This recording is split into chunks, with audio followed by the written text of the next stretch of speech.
Healthy কিছু খেতে চাইলে বানিয়ে নিন এই খাবারটি খুব সহজেই। Welcome back to my channel নিরামিষ কিচেনে সবাইকে অনেক স্বাগতম। এখানে টক দই আছে। দইটা ঘরে পাতা টক দই প্রথমে ভালোভাবে ফেটিয়ে নিতে হবে। টক দইটা ফেটিয়ে নেওয়ার পর এখানে এক বাটি সুজি আমি দিয়ে দিচ্ছি। একদম মিহি দানার সুজিটা দিয়ে ভালোভাবে এইভাবে মেখে নেব। সুজিটা দেওয়ার পর দইটা একদম সুজিতে টেনে নেবে। তারপরে এখানে পরিমাণ মতো একটু জল দেব, জাস্ট সামান্য পরিমাণ জল দেব। দেওয়ার পর আবার ভালোভাবে মিক্সড করব। মিক্সড করে এই দই আর সুজির মিশ্রণটাকে ঢাকা দিয়ে 10 থেকে 15 মিনিট রেখে দেব। ঘরে পাতা দই হলে ভালো হয়, আর যদি না থাকে তাহলে বাজারে প্যাকেট দই পাওয়া যায়, সেই দইটা দিলেও হবে। দেখুন সুজি আর দইয়ের মিশ্রণটা এটা কিন্তু আরোটা শক্ত হয়ে যাবে। আমি ঢাকা দিয়ে রেখে দিলাম। এবার একটা পুর তৈরি করতে হবে। আছে মটরশুঁটি, নতুন সিদ্ধ আলু, আছে টমেটো কুচি, আদা কুচি, কাঁচা লঙ্কা কুচি, ধনেপাতা কুচি। তা প্রথমে এখানে বড় সাইজের একটা আলু আমি সিদ্ধ করে নিয়েছি। আলুটা আপনারা যে কোনোভাবেই সিদ্ধ করে নিতে পারেন, গ্রেট করে নিতে হবে। গ্রেট ছাড়া করবেন না। এখানে সামান্য সর্ষের তেল দিয়ে দিলাম। একে একে তেলের মধ্যে এখানে সর্ষে দিয়ে দিলাম। সর্ষে দিলে ফ্লেভারটা খুব সুন্দর আসে।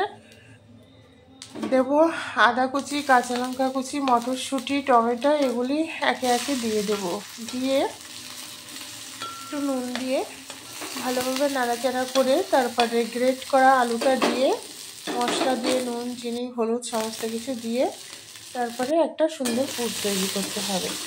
বন্ধুরা, হঠাৎ যদি কিছু খেতে ইচ্ছা করে বা রোজ রোজ একঘেয়েমি সকালে রুটি তরকারি বা বাচ্চার টিফিনে রোজ রোজ একই জিনিস, আলাদা কিছু খেতে চাইলে, নতুনত্ব কিছু খেতে চাইলে, ভিন্ন স্বাদের কিছু খেতে চাইলে খুব সহজে ঘরে থাকা উপকরণ দিয়েই এই খাবারটা আপনারা তৈরি করতে পারেন। আর এই খাবারটা তৈরি করার জন্য এক্সট্রা কোনো কিছুই আপনার বাজার থেকে আনতে হবে না। আলু, মটরশুঁটি, টমেটো, আদা কুচি, কাঁচা লঙ্কা এগুলি আমাদের সবার ঘরেই থাকে নর্মালি, আর সুজিটাও কম বেশি সবার ঘরেই থাকে। তাই যদি এত সুন্দর একটি মানে হেলদি ব্রেকফাস্ট হয়, এটা হেলদিও বটে। দেখুন বেশি তেল মশলা নেই। এখানে ফ্রাই মশলা দিয়ে দিলাম, কুচানো ধনেপাতা দিয়ে পুরটা রেডি হয়ে গেছে। আমি নামিয়ে নেব। তাহলে তো মন্দ হয় না। আর এর এক পিস খেলে কিন্তু পেট অনেকক্ষণ ভর্তি থাকে। হেলদি খাবার, কোনো রকম গ্যাস অম্বল অ্যাসিডিটি হবে না। তো এইখানে এই 3টে বাটিটা পরিষ্কার করে ধুয়ে মুছে একদম নিয়েছি। একটু করে তেল দিয়ে দেব। তেল চাইলে আপনারা এখানে ব্রাশ যদি থাকে তাহলে ব্রাশ দিয়ে আপনারা বাটিগুলি ব্রাশ করে নেবেন। আমার কাছে যেহেতু অয়েল ব্রাশ নেই, সেই জন্য আমি হাত দিয়ে নিয়েছি। আর দেখুন এখানে রোস্টেড চিনাবাদাম গুঁড়ো করে দিয়েছি, দারুণ টেস্টি লাগে। আর দই আর যে সুজির মিশ্রণটা একদম আঠালো হয়ে গেছে, দারুণ একটা ফ্লেভার বেরোয়, দারুণ লাগে খেতে। একবার হলেও ট্রাই করে দেখুন। এর মধ্যে 1 প্যাকেট ইনো দেব। ইনো দিলে কি হবে বন্ধুরা, এই খাবারটা ফ্লুফি হবে, স্পঞ্জি হবে এবং সফট হবে। কোনো রকম গ্যাস অম্বল হবে না, পেটও খুব সুন্দরভাবে পরিষ্কার হবে, আর পেট অনেকক্ষণ ভর্তি থাকবে। একদম হালকা ফুলকো হেলদি ব্রেকফাস্ট। এক পিস আপনারা বাচ্চার টিফিন বক্সেও দিতে পারেন, বা যারা অফিসে যান তাদের একটা বক্সে 1 প্যাকেট মানে 1 বাটি দিয়ে দিলেই কিন্তু পেট ভর্তি। দারুণ একটি খাবার, আপনারা ডিনারেও খেতে পারেন। তো ইনোটা দিয়ে এইভাবে দেখুন আস্তে আস্তে এটা ফ্লুফি হচ্ছে আর একটু নরম হচ্ছে। দিয়ে এবার আমি কি বাটিটা প্রথমে ভর্তি করে দেব না, হাফ বাটি করে 3টে বাটিতে দিয়ে দেবো সমান করে। দিয়ে এইভাবে ট্যাপ ট্যাপ করে দিতে হবে যাতে একদম সুজির মিশ্রণটা খুব সুন্দরভাবে হয়।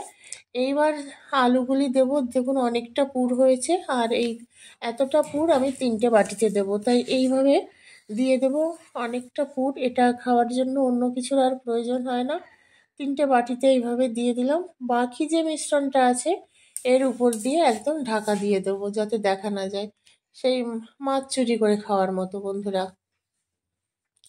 দিয়ে দেবো 3টে বাটিতে একদম সমপরিমাণে দিয়ে ঠিক একইভাবে এইভাবে ঢাকা দিয়ে দেবো। ঢাকা দিয়ে 3টে বাটিতে সমান করে দিয়ে দেবো। কতটা ফুলবে আপনারা জাস্ট দেখবেন। দেখুন ট্যাপ ট্যাপ করে দিয়েছি, 3টে বাটি কিন্তু ভর্তি হয়নি, দেখুন অনেকটাই ফাঁকা আছে। এর উপর দিয়ে একটু গার্নিশিং করে দেব টমেটো, একটু মটরশুঁটি, একটু ধনেপাতা কুচি। এটা জাস্ট সৌন্দর্যের জন্য, দেখতে ভালো লাগবে, খুব সুন্দর লাগে। সাদার উপরে যদি সবুজ আর লাল থাকে খুব সুন্দর লাগে বন্ধুরা। এখানে একটা কড়াতে আমি জল বসিয়ে দিয়েছি, জলটা ফুটছে। একটা স্ট্যান্ড দিয়ে দিয়েছি, এর মধ্যে 3টে বাটি দিয়ে দেব। 3টে বাটি দিয়ে ঢাকা দিয়ে দেবো, দিয়ে গ্যাসের ফ্লেমটা হাই ফ্লেমে দিয়ে দেবো ঢাকা দিয়ে। প্রথমে এটা 5 থেকে 6 মিনিট হাই ফ্লেমে কুক করব। 5 থেকে 6 মিনিট পর আমি ফিরে এলাম, দেখুন বাটিগুলো একদম ভর্তি হয়ে মানে উপরে পড়েছে। তবে দেখে মনে হচ্ছে এখনো হয়নি, ভেতরটা কাঁচা আছে। একটু চেক করে নিচ্ছি, দেখুন ভেতরটা কাঁচা আছে। গ্যাসের ফ্লেম যেহেতু সব দিকে একই রকম যায় না, তাই এগুলি একটু, বন্ধুরা দেখুন এই সাইডেরটা বেশি কাঁচা আছে, এই সাইডেরটা প্রায় হয়ে গেছে, আর ওই সাইডেরটা মিডিয়াম আছে। তাই ঘুরিয়ে ঘুরিয়ে দেব, যেহেতু সব দিকে গ্যাসের ফ্লেমটা ঠিকভাবে পড়ে না, তাই এইভাবে ঘুরিয়ে দেব। যেটা একটু বেশি কাঁচা আছে সেটা এই সাইডে দিয়ে দিলাম, তাহলে কী হবে, এটা ভালোভাবে কুক হয়ে যাবে। আবারও আমি ঘুরিয়ে দিয়ে এটাকে ঢাকা দিয়ে 5 মিনিট কুক করব। 5 মিনিট কুক করলেই একদম রেডি হয়ে যাবে, দেখুন দেখে বোঝা যাচ্ছে। এবার আমি নামিয়ে নেবো, একদম ইজিলি চলে যাচ্ছে। চামচটা দেখতেও সুন্দর লাগে, আর এর এক বাটি খেলে না বন্ধুরা পেট অনেকক্ষণ ভর্তি থাকে। আমি 5 মিনিট পরে ফিরে এসে দেখলাম এটা একদম রেডি হয়ে গেছে। দেখুন আগে পরে হয়ে গেছে ভিডিওটা। যাই হোক, থালায় নামিয়ে নিয়েছি, দেখুন কালারগুলো খুব সুন্দর।